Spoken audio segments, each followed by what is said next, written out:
अगर आप चैनल पे न्यू हैं तो चैनल सब्सक्राइब करें और बेल आइकन को प्रेस करें ताकि आपको न्यू वीडियो की नोटिफिकेशन मिल सके। Good morning students.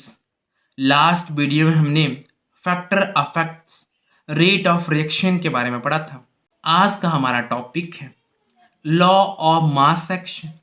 जो लॉ ऑफ मास एक्शन है वो नॉर्वे के साइंटिस्ट गुलवर्ग एंड बेजिस ने दिया था। तो लॉ ऑफ मास एक्शन में क्या आता है? The rate of reaction is directly proportional to the product of molar concentration of reactant and each raised to the power their stoichiometric coefficient। तो जैसे एग्जाम्पल के तौर पे A plus B will form product, तो इनके stoichiometric coefficient A है और इसका स्टोइकोमेट्रिक कोएफिशिएंट क्या है? V। तो रेट ऑफ रिएक्शन क्या आएगा? तो rate of reaction is directly proportional to the product of the molar concentration of reactant. तो रिएक्टेंट क्या है? A, molar concentration of A और raise to power their stoichiometric coefficient and molar concentration of B raise to the power their stoichiometric coefficient. तो rate of reaction है, जब हम directly proportional हटाते हैं तो कोई ना कोई कांस्टेंट टर्म आती है के यहाँ पे क्या है? Rate constant. Rate of reaction equal to K molar concentration of A, their stoichiometric coefficient, molar concentration of B and their stoichiometric coefficient। और जो K है उसको हम क्या बोलते हैं? Rate constant. नेक्स्ट है रेट कांस्टेंट। तो रेट कांस्टेंट में क्या आता है? Rate constant is rate of reaction when molar concentration of each reactant is unity. तो रेट कांस्टेंट क्या आता है? जो मोलर कंसंट्रेशन जो रिएक्टेंट की वो किसके बराबर होगी? 1 के बराबर, उसी को हम क्या बोलते हैं? Rate constant. जैसे एग्जांपल के तौर पे 2x + 3y will form 5z। तो यहाँ पे जो रेट ऑफ रिएक्शन है वो क्या आएगा? Rate of reaction equal to K molar concentration of reactant x raise to power their stoichiometric coefficient and molar concentration of reactant Y raised to the power their stoichiometric coefficient। तो यहाँ पे इस तरह से रेट ऑफ रिएक्शन आएगी according to the law of mass action. एक और reaction है जैसे N2 + 3H2 will form 2NH3। तो रेट ऑफ रिएक्शन कैसे आएगी? Rate of reaction equal to K और molar concentration of reactant N2 और raise to the power their stoichiometric coefficient और molar concentration of H2 raise to the power their stoichiometric coefficient 3। ठीक है, इस तरह से।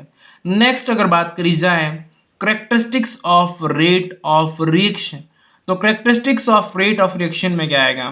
जिसमें मान लो A एक रिएक्टेंट है और B क्या बन रहा है यहाँ पे? प्रोडक्ट। और स्मॉल a और स्मॉल b इसके क्या है?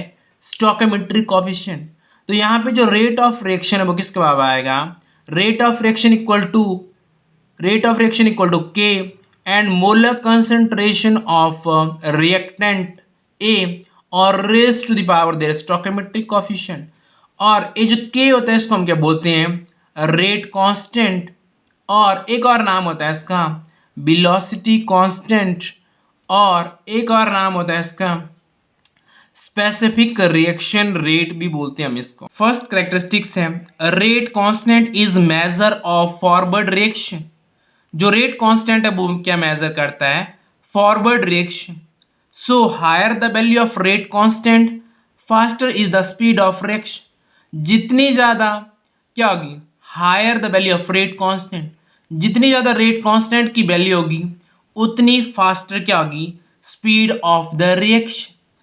सेकेंड पॉइंट क्या है? Rate constant is different for different reaction. जो रेट कांस्टेंट है वो डिफरेंट होता है डिफरेंट रिएक्शंस के लिए। नेक्स्ट अगर बात करी जाए for a given chemical reaction value of rate constant is fix. जो केमिकल रिएक्शन है उसके लिए जो रेट कांस्टेंट की वैल्यू क्या होती है? फिक्स होती है, कांस्टेंट होती है एट अ कांस्टेंट टेम्परेचर। और नेक्स्ट पॉइंट अगर देखें, जो value of rate constant changes with temperature. जो वैल्यू रेट कांस्टेंट की वो क्या आती है? चेंज होती है किसके साथ? टेम्परेचर के साथ। Rate of reaction is unaffected by the concentration of reactant. Rate of reaction है उस पर कोई फर्क नहीं पड़ता है जो कंसंट्रेशन ऑफ रिएक्टेंट का। For reversible reaction rate constant for forward reaction is different from the rate constant of backward reaction. जो रिवर्सिबल रिएक्शन होती है उसके लिए जो रेट कांस्टेंट है फॉरवर्ड रिएक्शन के लिए डिफरेंट होता है, और जो रेट कांस्टेंट है बैकवर्ड रिएक्शन के लिए वो क्या होता है, डिफरेंट होता है। थैंक यू, आई होप आप लोगों को समझ आ गया होगा। I remember when we were staring at a photo. Don't forget the way you look.